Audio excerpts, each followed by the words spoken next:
Only me.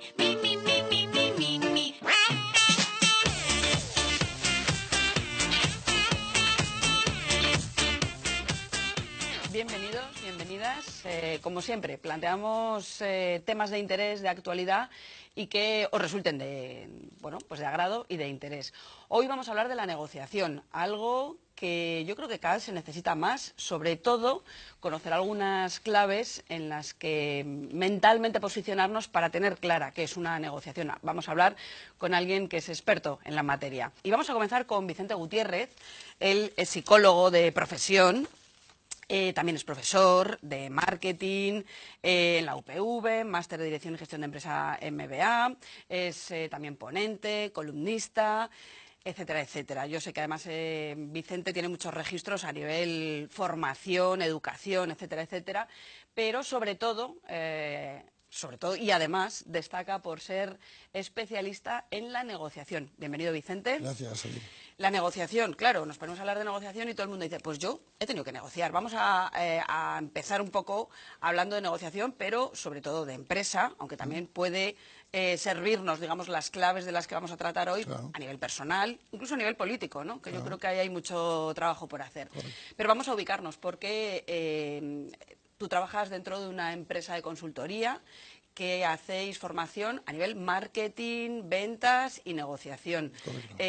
Una consultoría donde formáis a la gente que está trabajando de forma continua pues en estos sectores, ¿no? Exacto. Y además una empresa en la que eres codirector Sí. y que lleváis mucho tiempo trabajando en distintos 18 años, sectores. sí. Cuéntanos un Correcto. poquito, ¿qué es Grupo Ventas?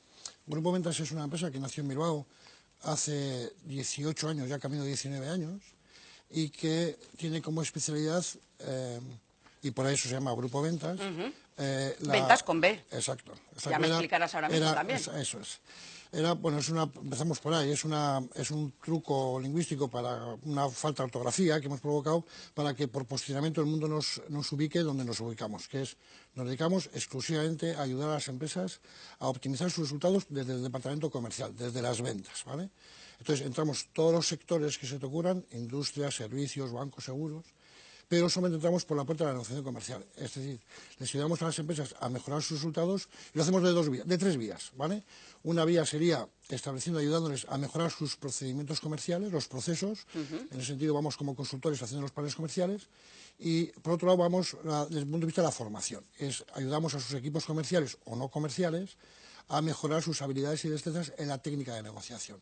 Y luego en algunas circunstancias hay algunas personas dentro de las organizaciones que por alguna razón vienen de la producción, de la logística, de la administración y se encuentran que de repente tienen que negociar en sus puestos de trabajo. Entonces a eso le damos, déjame decir, clases particulares o entrenamiento personalizado en técnicas de negociación. Claro, porque es una cosa que se aprende a través de unas claves y sobre todo poniendo en práctica, imagino que es la parte fundamental. Yo creo que todo se aprende, ¿no? Y la negociación también. Hay gente que nace con habilidades, y ¿no? otros se tienen que maquillar, que diría mi socia. Hay gente que ya tiene, a través de su educación o su formación, ha ido desarrollando de una manera natural y otros nos tenemos que preparar, efectivamente. Hoy nos vamos a centrar en algo en lo que destacas como profesional especialista, que es la negociación. Yo recuerdo, hablando contigo, que me dejaste clara una vez una cosa, es decir, la negociación entre dos personas, por ejemplo, o dos entidades, dos instituciones, dos empresas, que están más o menos de acuerdo, repartir, no es que sea fácil, pero bueno, digamos que con tiempo y dedicación se puede hacer, pero entre dos que no están de acuerdo, ahí es donde está la verdadera negociación, ¿correcto? Correcto. Mira, hoy en día las negociaciones son muy difíciles, ¿vale? En el mundo de la empresa estoy hablando ahora mismo, ¿eh? Pues porque esta última recesión que ha habido, muchos desgraciadamente se han visto ubicados a entrar en verdaderas guerras del precio, Claro. ¿vale? Para meterse en el mercado. Eso el mercado ha aprendido, déjame decir, a comprar barato. Y las empresas no pueden vender barato lesionando mucho el margen, porque entonces no son rentables, ¿de acuerdo? Esto ha llevado a que los acuerdos son muy difíciles, ¿va? Entonces, muchas veces las empresas, a mi modo de ver, demasiado extendido, confunden negociación y regateo, ¿vale? Regatear no es negociar. Regatear es la forma más sencilla, en todo caso, de negociar, que es lo mismo más barato. Para eso no hay que hacer ningún curso. Pero las empresas, el cementerio está lleno de empresas que han entrado en guerra de precios regateando. Muchas veces regateamos no porque la otra parte sea especialmente fuerte, sino porque no hemos previsto un plan de concesiones. Cuando tú no prevés un plan de concesiones y el otro te exige un mejor precio y no has previsto unas variables a negociar, pues al final es la única variable y al final caemos en el precio. Y eso lesiona mucho. El objetivo de todas las negociaciones es llegar a un acuerdo. ¿Vale? En principio, un acuerdo beneficioso para ambas partes, entiendo. Claro, pero esto no siempre es posible. Pensar que esto es siempre posible es una ingenuidad. Sí. Hay veces que el modelo de negociación, el objetivo de la negociación es solo uno, que es llegar a un acuerdo. Yo me encuentro que hay veces que van las empresas que me contratan como negociador que no han previsto que su objetivo es llegar a un acuerdo. Simplemente van a hacer una negociación donde no han contemplado un escenario favorable. Y desde luego no han contemplado el escenario favorable para otra parte. Y ahí es donde se encuentran verdaderos conflictos, ¿vale? Yo creo que hay que partir de la base que si yo quiero llegar a un acuerdo contigo, porque partimos de dos distancias, yo tengo que prever que tú tonta no eres. Y cuando Claro, eres tonta... y que vas a luchar por lo tuyo. Exacto, exacto. Entonces, cuando haces esa previsión, pues al final no estás con plan de concesiones y el acuerdo es muy difícil. Hay otras veces que, para que la vida nos da muchos ejemplos, que para que uno gane es a costa que el otro pierda, ¿vale? Y a mí la parte que más me apasiona en la investigación es la gestión emocional de desacuerdo. Esto a mí me apasiona mucho, porque hay muchas circunstancias donde hay un organigrama, donde hay diferentes responsabilidades, es lo que yo llamo la acción de oro, ¿no? Es a alguien, en última instancia, cuando hay un desacuerdo, a alguien le corresponde tomar la decisión. Y a la otra parte le queda la situación de tener que aceptar esa situación, pero que emocionalmente hablando la sepa gestionar, porque muchas veces si no sabemos gestionar esto, emocionalmente hablando, pues te encuentras con un enemigo en casa, ¿vale? Claro. Imagínate, si estamos jugando a fútbol y yo soy el entrenador y yo decido que tú tienes que ocupar un puesto y tú no estás de acuerdo, al fin y al cabo, si perdemos el partido, la responsabilidad es mía. Claro. Con lo cual yo entiendo que a ti te corresponde aceptar esa situación de desacuerdo. Ahora bien, si vas a salir del campo para darte la razón de que yo estaba confundido y vamos a perder el partido, eso es trampa, en mi equipo no te quiero. Claro. Entonces muchas veces... Esto tiene mucho que ver también con el liderazgo, ¿no? Sí, bueno, claro, facilita mucho. Yo creo que la negociación al fin y al cabo es, déjame decir, una especialidad de comunicación, una comunicación persuasiva, ¿vale? Déjamelo decir en bromas. Al final la negociación es conseguir que la otra parte se salga con la tuya, ¿vale? Y para eso hay que ser muy diestro y muy hábil en comunicación, ¿vale? Y sí que efectivamente hay un componente de liderazgo porque al fin estás dirigiendo, modificando la conducta del de enfrente. Claro. Con lo cual, no siempre, es siempre el inicio, el acuerdo tiene que ser beneficiado para las dos partes, yo gano, tú ganas, pero contemplar que esta situación es siempre así es una ingenuidad. Hay muchas situaciones donde para que uno gane es a costa de que el otro ceda. No prever esa cesión y no prever cómo vas a gestionar tus emociones cuando no seas tú el ganador en el acuerdo, eso es muy importante. Es muy importante, ¿no? El desacuerdo nos retrotrae a la más tierna inmadurez. Ahí aflora nuestra más...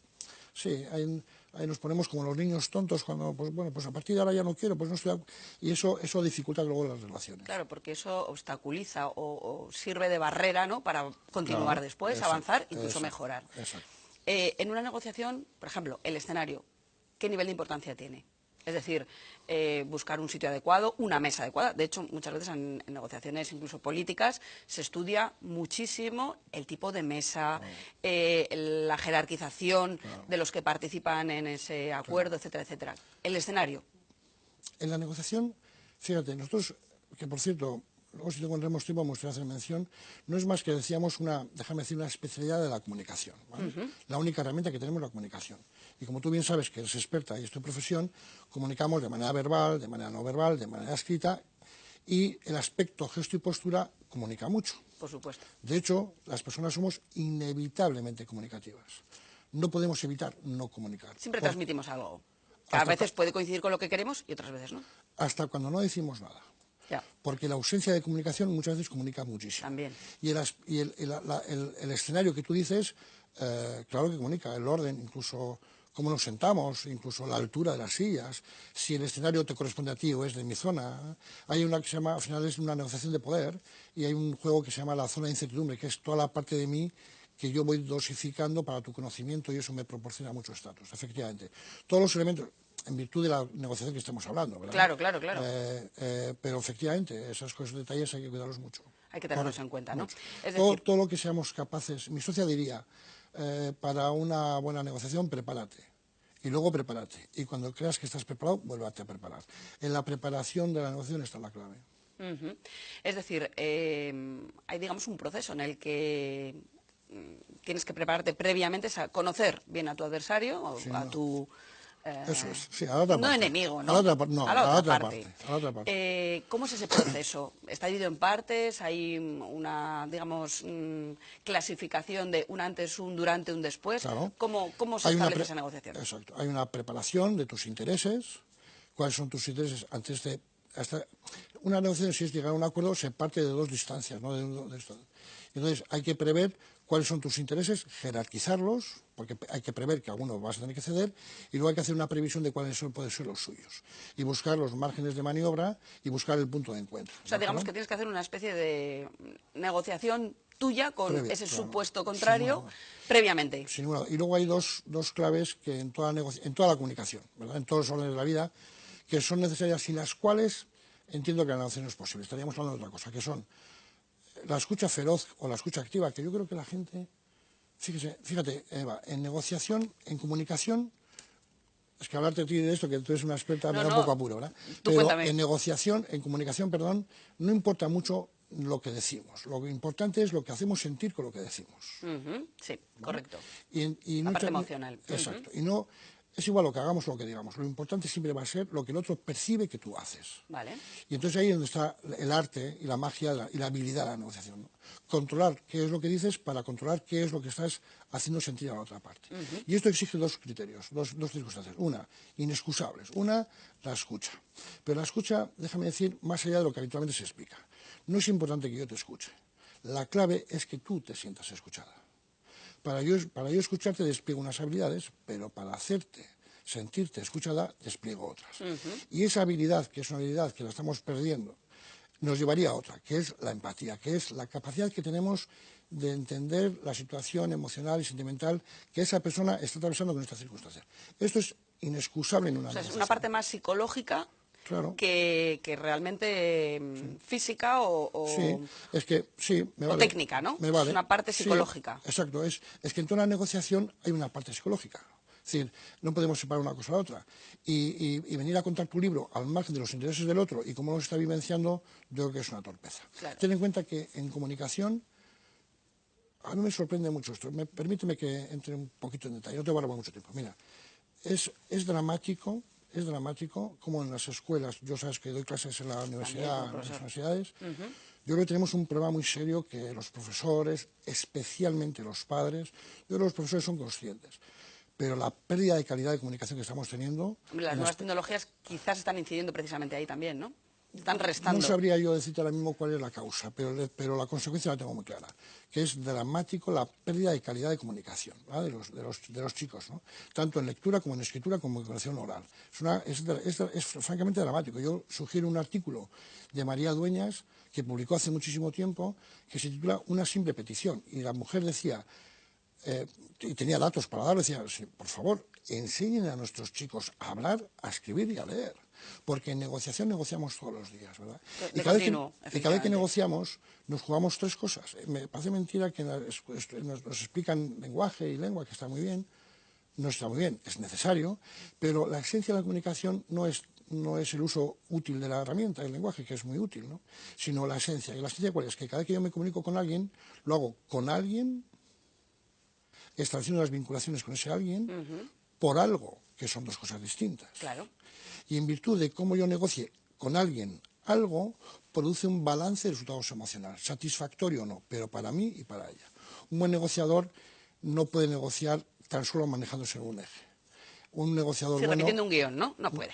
Y centrándose, haciendo pagar a las personas la diferencia que tiene con los asuntos. Un buen negociador sabe separar los asuntos de las personas. A las personas siempre, incondicionalmente, que es lo que nos legitima a ser inflexibles en los asuntos. En inglés tiene una expresión quizá un poco machista, que es yes man, ¿no? Yes man, yes woman. Quiere decir hombre sí. Hombre sí es que cuando alguien te solicita algo, a esa persona siempre sí, porque es lo que te mantiene la vía de la comunicación abierta con esa persona. Y ahora vamos a negociar lo que esa persona te está mandando, claro. Que son dos cosas distintas. ¿Cómo, de qué manera y qué cultivar la condiciones? relación Claro. y cuidar la relación con la otra persona, la vinculación, que es lo que te legitima a defender tus intereses. Bueno, mientras podemos ir viendo también unas imágenes donde hablamos un poco de toda la negociación. No podemos explicarla en profundidad porque tendríamos para mucho tiempo, porque además tú das clases específicas para ayudar a gente en la negociación, dando claves concretas, muy detalladas, con práctica, etcétera, etcétera, que además te gusta más llamarlo talleres, ¿no?, que Bueno, conferencias. sí, a veces nos contratan para dar ponencias, que donde son discursos muy genéricos, Claro. y las empresas nos contratan para hacer, no sé si llamarlo talleres o no, pero para dar unos cursos de formación aplicados y personalizados a sus circunstancias, donde a sus negociadores, Claro. con simulaciones, con cámara de vídeo, grabamos diferentes escenarios de negociación para que mejoren sus resultados. Sí.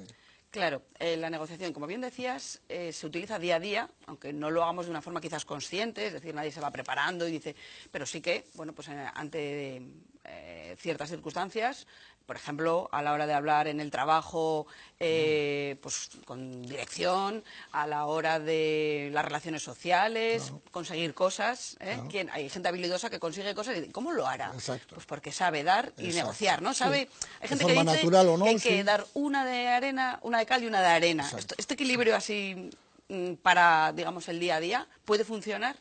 Mira, Es decir, no siempre pedir, sino también, claro, dar. Bueno, primero, muchas cosas muy importantes. Una, la negociación no se restringe al ámbito de la empresa. Dentro de una empresa. Incluso dentro de una empresa hay negociaciones con proveedores, negociaciones con clientes, negociaciones jerárquicas, negociaciones laborales. Claro. Pero la negociación se da en el ámbito de la familia, en el ámbito social, en el ámbito político. Precisamente vivimos en un país donde yo creo que si hubiéramos aprendido a negociar, las cosas hubieran ido de otra manera. Te lo hubiera ¿verdad? preguntado, pero no me quería meter en política, porque ahí No, sí que no, tendríamos para no rato, hablo- pero no hablo efectivamente de se vio política. esa carencia. Somos un país que vive en conflicto, como voy a ser de otra manera, porque el conflicto es consustancial al individuo, pero en la forma de resolverlo los resultados son francamente distintos, ¿no? Entonces, efectivamente, la negociación se da en todas las circunstancias de la vida, y si aprendiéramos, los efectos serían resultados francamente distintos, mucho más favorables, correcto. Claro.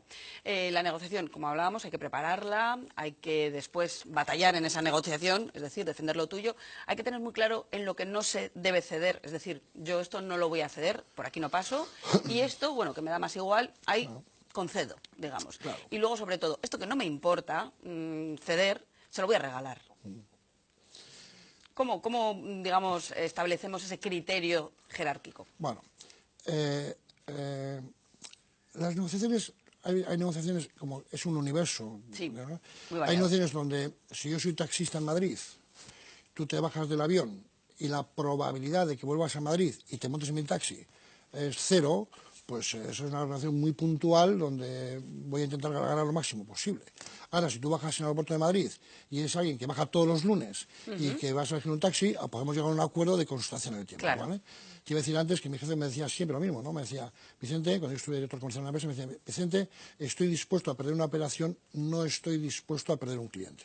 Vale, Esto correcto. quiere decir que en un momento determinado tú puedes llegar a un no acuerdo con un cliente que no sea ventajoso para ti, pero el mantener el cliente, quiere decir que hay negociaciones que son a largo, Claro. y donde la rentabilidad no es instantánea, ¿vale? Esto es así. Entonces, esto es muy importante a la hora de establecer los planes de concesiones. Quien yo creo que quisiera profundizar en el mundo de la negociación, yo creo que quien más ha investigado y publicado sobre negociación es la Universidad de Harvard, ¿vale? Y Harvard tiene un concepto que se llama BATNA, que, déjame decirlo así, es cuando tú haces tu plan de concesiones, tú decides en orden jerárquico qué es lo que primero estás dispuesto a ceder, y a medida que vas concediendo la otra parte, vas cediendo lo segundo o lo tercero. Y luego hay un punto que es el umbral, donde puedo romper o no. Y ese sería un punto que sería ¿cuál sería el punto en el cual sería mejor un no acuerdo que cualquier acuerdo con esta persona aquí ahora, ¿vale? Yo creo que está, como negociador además, a mí me da muchísima tranquilidad saber ese punto. Es decir, saber el punto en el cual yo me puedo levantar una mesa, sabiendo que todos mis deberes, todo mi plan de concesiones lo he agotado y no puedo seguir. Entonces, y si encima eso está respaldado por mi jerarquía, yo voy a negociar muchísimo más Perfecto, ¿no? tranquilo. Sí me tranquiliza mucho saber cuál sería es que tranquiliza mucho ir a la negociación con tu plan de concesiones. Y sabiendo esos puntos, qué es lo que puedes, en qué momento te puedes levantar una negociación sin faltar jamás a la otra parte, ¿vale? Sí, respeto, Pero defendiendo tus etcétera, ¿no? intereses, y cuando eso te proporciona una tranquilidad tremenda en la negociación. Y cuando se ha Y intentado... luego has dicho una cosa muy interesante, permite que te interrumpa, que es el concepto de regalo. ¿Vale? Eso es una cosa que nosotros tenemos mucho, ¿no? Que es que yo creo que el que regala bien vende si el que lo recibe lo entiende. Mira, bien, además te has bien pareado. No es mío, ¿eh? Y hay veces que en una negociación, en una relación contractual de cualquier tipo, pues conviene, no hay por qué, déjame decirlo así, facturarlo todo, no hay por qué cobrarlo todo, no todo tiene que tener una contrapartida. Pero tienes que encargarte de que el otro lo entienda, ¿vale? Claro. Porque si no, muchas veces la otra parte coge una confianza donde a partir de ahora sientas una jurisprudencia, Claro. donde eso a partir de ahora... Entonces, pero sin embargo, en las relaciones siempre hay que tener un punto de regalo, donde estas cosas no hay por qué cobrarlas todo, siempre, efectivamente. Llegados a una negociación donde se han discutido ciertos términos, etcétera, etcétera, y no se mueve absolutamente nada ese punto de encuentro, es decir, no se ha llegado a un acuerdo, se rompe la negociación, ¿cómo podemos avanzar? Mira, yo en mi trabajo... Cuando hay que avanzar, quiero decir, hay que avanzar, pues hay que avanzar, ¿no? Hay que llegar a un acuerdo de algún modo. ¿Cómo damos, no sé si es un marcha atrás para volver a avanzar? No lo tengo claro. ¿Cómo sería entonces? Es que tienes toda la razón del mundo, porque hay muchas veces que viene la gente a negociar que no viene a negociar, en realidad viene a imponer un criterio. Eso es como si yo te invito a cenar y me enfado porque me dices que no. Oye, si me estabas invitando, Claro. cabe la opción de que tú no lo aceptes por otra circunstancia, ¿no? Si no, te estoy imponiendo una cena, ¿no? Pues esto es muy parecido. Hay gente que viene a negociar en determinadas circunstancias y como no ha pensado en una negociación, viene a imponer un criterio. Eso no es una negociación, ¿de acuerdo? Entonces, yo creo que esas situaciones hay que intentarlas evitarlas, porque el objetivo es un acuerdo. Y si tú vienes a imponerme algo, el acuerdo... Lo que pasa es que hay veces que tú tienes una situación de poder tan elevada, pues que me lo impones y se acabó. Ya, que aprovechas un poco tu estatus, ¿no? Exacto, pero entonces no ha habido un acuerdo, ¿vale? Yo hay una cosa que, sin embargo, tú comprenderás que con mi trabajo y pasando tantas miles de horas con gente negociando, he conocido negociadores brillantes, pero brillantes. Y si me dijeras, ¿qué tienen de común esta gente? Yo diría tres cosas. Te escuchamos. Sí, y a mí, que me gusta aprender de ellos, ¿no? Que me contratan para que les enseñe y muchas veces aprendes tú más de ellos, ¿no? Bueno, es un feedback al final Sí. también, ¿no? Yo aprecio a esta gente que dominan la herramienta de la comunicación de una manera tremenda y se preocupan mucho de seguir aprendiendo, porque uno no termina de aprender nunca, ¿vale? Es como si tú fueras a operarte y ves que un cirujano no distingue un fonendoscopio de un bisturí, pues tú no te dejarías operar. Sin lugar a dudas. Pues exacto, exacto. Entonces, con un negociador, tú tienes que saber diferenciar una frase simple de una compuesta y saber manejar el escenario que tú decías y su aspecto, gesto y postura, por un lado, ¿no? Pero fundamentalmente tiene otros dos criterios. Uno, son personas justas. Son personas que, por mucho que hayan ganado una negociación, empáticamente, si perciben que la otra persona no se va con un sentimiento de ganancia, ellos no han hecho una buena negociación. Son fundamentalmente justas. Y luego, una competencia que yo no tengo, pero que me buscaba alguien que sí la tiene, que es mi socia, son personas muy creativas, donde tú ya te levantarías de una negociación porque no ves ninguna salida, no encuentras ninguna variable nueva a negociar. Esos negociadores son tremendamente creativos y donde tú no veías una variable... O sea, abren una puerta nueva. Siempre, siempre. Que permite charlar nuevamente, ¿no? Que permite meter tratar. nuevas variables en el plan de concesiones que a una persona poco creativa como yo, por ejemplo, pues no se le ocurren. Y esas personas tienen la creatividad suficiente para meter más variables en los determinantes que van a negociar. Son tres aspectos. Uno, dominan la comunicación. La comunicación, muy importante. En todas sus versiones. Dos, son personas justas, no van a ganar a toda costa. Y si ganan... Buscan la parte técnica y la parte humana, digamos, Exacto. ¿no? Conjugan bien Eso ese equilibrio. Eso es. Y luego, tercera, son personas muy creativas, muy creativas. Vicente, como siempre es un placer escucharte, estaríamos aquí con esta clase magistral eternamente, Encantado. pero nuestro tiempo en televisión se escapa y lo bueno es que nos quedamos con ganas de más. Esto es muy importante. Yo sé que hay mucha gente que ahora mismo está pensando, pues es verdad que estas claves de negociación, que es importante, pues eso a nivel laboral, a nivel personal, a nivel empresa, a nivel proveedor, etcétera, etcétera. Nos pasamos el día negociando. Si pudiésemos dar un consejo, una frase, un consejo, para que la gente, antes de negociar, se lo plantee con ese consejo y decir, venga, tengo que avanzar por aquí, ¿qué les podríamos decir? ¿Qué les podrías decir? De todos los cursos que nosotros damos, ¿vale? A mí me contratan muchas veces para preparar a alguien para una negociación en concreto. De todos los itinerarios formativos, yo hay dos conceptos que yo casi daría monográficos, ¿vale? Uno es, en la primera parte, en esa negociación, identifica cuáles son tus intereses. ¿Qué quieres Eso realmente? Eso es. Como tú bien decías, identifica tu punto en el partir del cual no estás dispuesto a seguir cediendo. 2, identifica cuáles crees que pueden ser los suyos, la otra parte, y ahí estableces el plan de concesiones. Y luego la segunda parte, que es lo que yo daría cursos exclusivamente de eso como monográfico, es separa siempre tus intereses, tus asuntos, de la persona que lo estás negociando. A la persona que lo estás negociando incondicionalmente, ¿vale? Y la forma incondicional de estar con las otras personas es hacerle sentirse escuchado y que para ti es importante lo que para él es importante. Y eso es lo que te legitima a defender, déjame decir, con un criterio más riguroso tus intereses. Yo con estas dos pautas yo me quedaría tranquilo. Pues yo creo que son unas pautas, sin lugar a dudas, muy importantes que nos pueden ayudar antes de llevar a cabo una negociación pues al éxito, al objetivo que nos hemos propuesto. Sí. Bueno, pues Grupo Ventas, aquí estamos viendo la página web y, por cierto, hay un libro importante también, escrito por Ana Blanco, que es...